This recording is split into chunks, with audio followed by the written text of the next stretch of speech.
नमस्कार। बांग्लादेश में अचानक कैसे पलट गया पूरा खेल? ऐसा क्या हुआ कि पीएम मोहम्मद यूनुस को छोड़ना पड़ा देश, और यूनुस के देश से निकलते ही अमेरिकी आर्मी के बड़े जनरल की एंट्री से कैसे मचा कट्टरपंथियों में हड़कंप? क्या बांग्लादेश के आर्मी चीफ और अमेरिका के जनरल की मीटिंग में यूनुस को हटाने का कोई बड़ा फैसला हो गया है? आखिर भारत की बांग्लादेश में कैसे हो गई बड़ी जीत? दरअसल बांग्लादेश में तख्ता पलट के बाद कट्टरपंथियों ने सरकारी संपत्ति को बर्बाद करते हुए कैसे उत्पात मचाया, ये पूरी दुनिया ने देखा। यही वजह कि कट्टरपंथियों की कठपुतली बने यूनुस की नीतियों के चलते पूरे देश में भुखमरी के हालात बन गए हैं।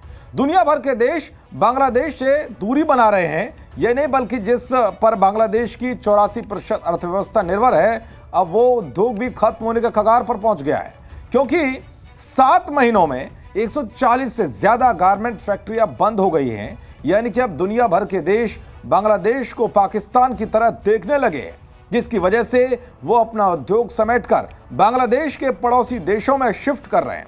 हर तरफ बांग्लादेश में हाहाकार मचा हुआ है। ऐसे में यूनुस को हटाने की तैयारी तेज हो गई है। यानी कि बांग्लादेश में कभी भी तख्ता पलट हो सकता है, और इससे बचने के लिए घबराए यूनुस चीन के दरवाजे पर पहुंच गए।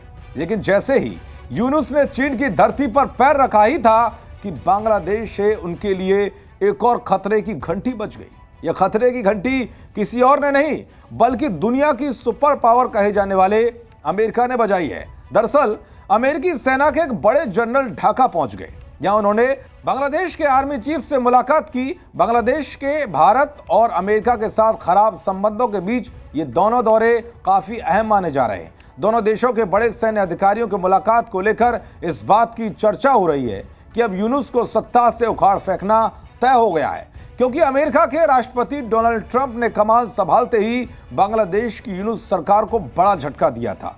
बांग्लादेश को दी जाने वाली अमेरिकी मदद पर तुरंत रोक लगा दी थी, और यूएसएआईडी ने बांग्लादेश में अपनी सभी परियोजनाओं को बंद करने के लिए दिशा निर्देश जारी किए थे। इसके अलावा अमेरिकी राष्ट्रपति ट्रंप ने अपने इलेक्शन कैंपेन के दौरान बांग्लादेश की अंतरिम सरकार को आड़े हाथों लेते हुए उस पर हिंदुओं पर हमला करने का आरोप लगाया था।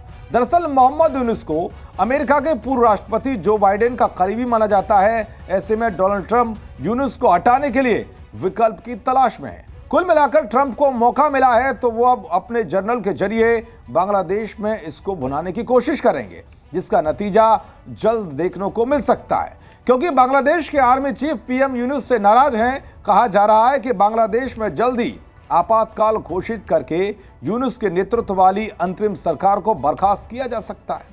उधर 8 महीने बाद भी चुनाव नहीं कराए जाने से छात्रों का गुस्सा फूट पड़ा है। बांग्लादेश में छात्र लगातार प्रदर्शन कर रहे हैं और मोहम्मद यूनुस सरकार पर गुस्सा जाहिर कर रहे हैं। बांग्लादेश में एनसीपी के दावे ने हड़कंप मचा दिया है और बांग्लादेश में तख्ता पलट की आहट पर मोहर लगा दी है। दरअसल एनसीपी ने आरोप लगा कि सेना सत्ता से बेदखल की गई शेख हसीना की अवामी लीग को फिर से लाने की कोशिशों में लगी है।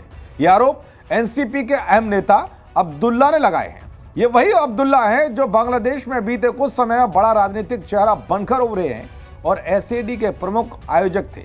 एसएडी ने पिछले साल एक हिंसक आंदोलन किया था, जिसके कारण हसीना की सरकार गिर गई थी।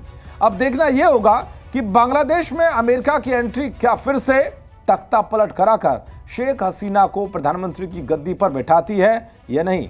देखते रहिए जी न्यूज। नमस्कार।